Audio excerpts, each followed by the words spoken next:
마스크 쓰기와 함께 나를 지키기 위해 열심히 실천했던 손 씻기, 완벽한 실천을 위한 점검, 언제 또 어떻게 씻어야 하는지 알아볼까요? 우선 언제, 외출 후나 화장실 이용 후, 식사 전은 필수이고 반려동물이나 돈을 만지고 난 뒤에도 입을 가리고 재채기를 한 후에도 손을 청결하게 닦아야 합니다.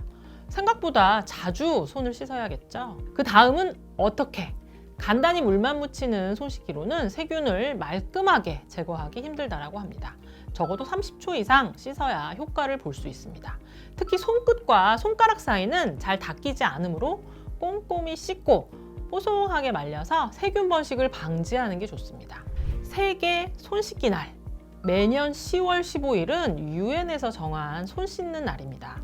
각종 병으로부터 전 세계 어린이들을 보호하기 위한 목적으로 제정이 되었는데요. 간단한 손 씻기를 통해 질병 대부분 예방이 가능하다는 각종 연구를 바탕으로 만들어진 지구촌 캠페인입니다. 통계를 보면 매일 2천여 명 이상의 아이들이 설사와 같은 감염 질환으로 인해 목숨을 잃고 있다고 합니다. 이 올바른 손 씻기는 이전에 비해서는 실천이 증가했으나 사실 아직도 부족한 상태인데요. 아직도 화장실을 다녀오고 손 씻는 비율은 75.4%밖에 되지 않습니다. 여전히 4명 중 1명은 여전히 손을 씻지 않는다 라고 답을 했는데, 또 손을 씻는 사람들 중에서도 절반 정도가 물만 사용해서 손을 씻는다고 답을 했습니다. 도대체 왜 볼일을 보고 나서 손을 씻지 않는 걸까요?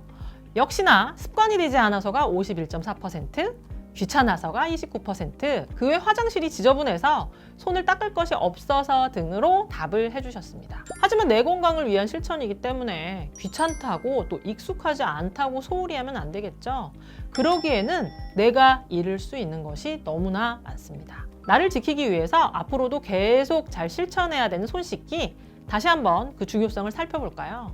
우선 손만 깨끗이 씻어도 다양한 질병을 예방할 수 있습니다. 눈에 보이지는 않지만 손을 씻지 않으면 세균의 수는 기하급수적으로 늘어날 수 있는데요.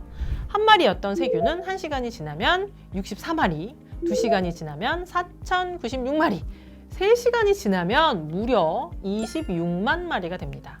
손 씻기는 건강을 지키는 가장 기본이 되는 방법으로 손 씻기만으로도 50에서 70% 정도의 질병 예방이 가능합니다. 비누를 사용할 경우 세균을 더욱더 효과적으로 제거하기 때문에 물로만 씻는 것보다 질병 예방 효과가 높다고 합니다. 흐르는 물로 씻을 때는 88%가 제거되고 비누를 활용하면 99.8% 제거가 가능합니다. 꼼꼼히 씻지 않으면 또 세균이 잘 제거되지 않기 때문에 주의가 필요한데요. 평소대로 씻었을 때 세균이 잘 제거되지 않는 부분입니다. 붉게 칠해진 부분을 의식해서 다음 올바른 손 씻기 6단계를 생활화하면 세균 제로도 가능한데요. 이 올바른 손 씻기 6단계, 첫 번째, 손바닥과 손바닥을 마주대고 문질러 줍니다. 두 번째, 손가락을 마주 잡고 문질러 줍니다. 세 번째, 손등과 손바닥을 마주대고 문질러줍니다. 네 번째, 엄지손가락을 다른 편 손가락에 돌려주면서 문질러줍니다. 다섯 번째, 손바닥을 마주대고 손깍지를 끼고 문질러줍니다. 마지막, 손가락을 반대편 손바닥에 놓고 문지르면서 손톱 밑을 깨끗이 합니다.